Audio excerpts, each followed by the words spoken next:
তো তোমাদের সামনে এমন একটি লগইন পেজ হচ্ছে গিয়ে অন হয়ে যাবে। তো এখানে আছে ইউজার নেম, এখানে আছে পাসওয়ার্ড। তো তোমরা জানো এই পেজটা বানাতে জানো, তারা হচ্ছে গিয়ে জানো যেখানে কী করে অ্যাকাউন্ট তৈরি করতে হয়।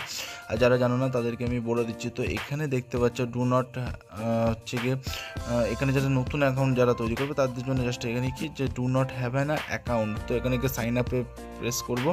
তো সাইন আপে পেজ করলে এরকম একটা sign up log in page চলে আসবে। এখানে ইউজার নেম যা তোমরা নিজেদের ইউজার নেম তোমরা যা খুশি দিতে পারো।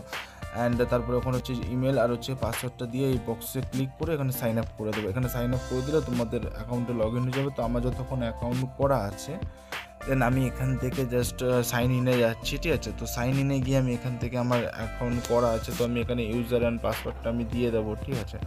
তো আমি আমার ইউজার অ্যান্ড পাসওয়ার্ডটা আমি দিয়ে দিলাম, দেন সাইন আপ করে নিলাম। দেন এখান থেকে দেখতে পাচ্ছ যে এখান থেকে ডাইরেক্টলি তোমরা হোয়াটসঅ্যাপে কন্ট্যাক্ট করতে পারবে। তো এখান থেকে তোমরা যাওয়ার পরে সোজা কথাই যে জিনিসটা তোমরা কী হলো এখান থেকে তোমরা হচ্ছে গিয়ে যে সার্ভিসগুলো তোমরা বাই করতে পারবে। তো আমরা এখন হচ্ছে গিয়ে নিউ অর্ডার পেজে। তো আমরা এখান থেকে দেখতে পাচ্ছি আমাদের যে কাইন্ড লোক